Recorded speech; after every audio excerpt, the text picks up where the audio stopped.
In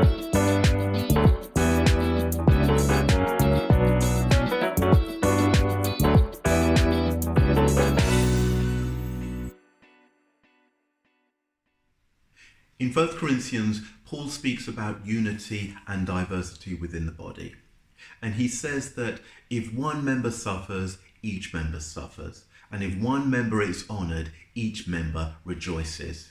And in the churches, I have found that there are certain subjects we tend to shy away from because of their sensitive nature and their potential to cause deep division and hurt.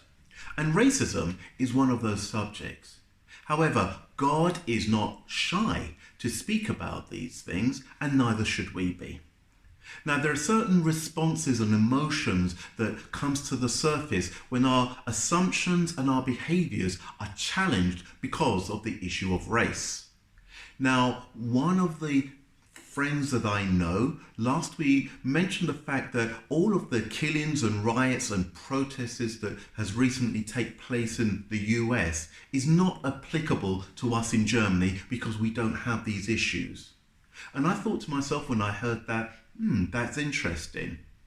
And therefore I gave some examples of some of the experiences that black people have in Germany, and I would really encourage you to listen to the podcast as I expound on those. However, what is God's heart towards racism? God loves foreigners in any land, and he takes very seriously how each nation treats the minorities. And I've given some scriptures that show how God feels about that. God spoke through Moses, a literal prince of Egypt who grew up in a privileged position. And that same system that blessed him was the very same system that oppressed and mistreated his own kinsmen. Moses was a foreigner in the land of Midian, a land that welcomed him in open arms, a land that accepted him as one of his own. And he married the daughter of the high priest of Midian. Moses was also a leader who experienced racism from his own brother and sister. They criticized him because he married a black woman. And I find it very interesting that Miriam was struck with leprosy, a skin disease that changed her color and caused her to have to live outside of society for a period of time. And that's how many people feel. They feel like an outcast on the outside, judged because of the color of their skin. Now, how does God feel about this?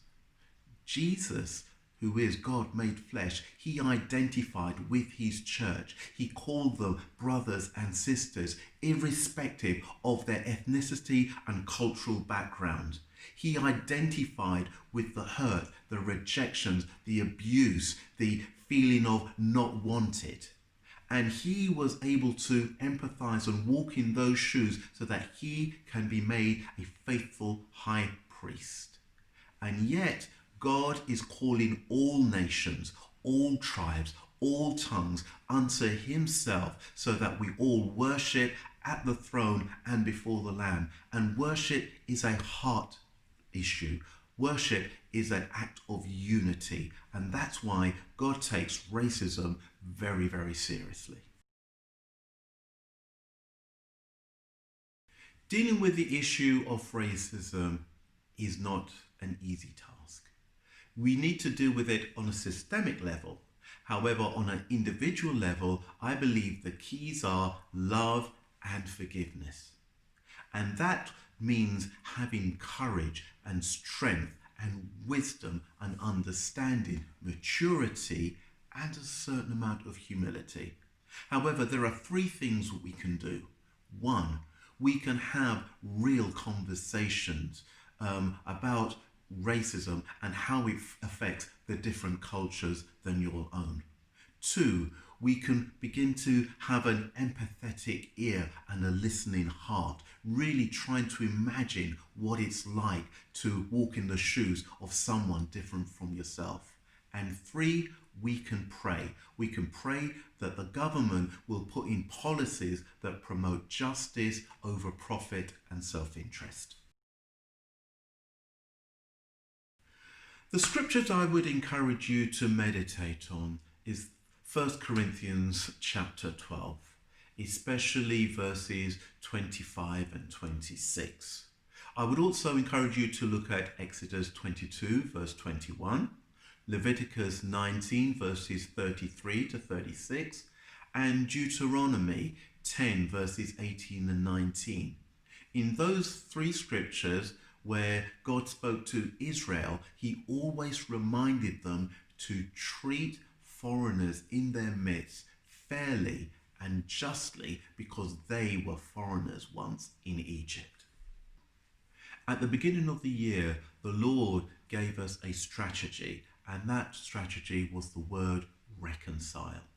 And that is a very significant word for such a time like this.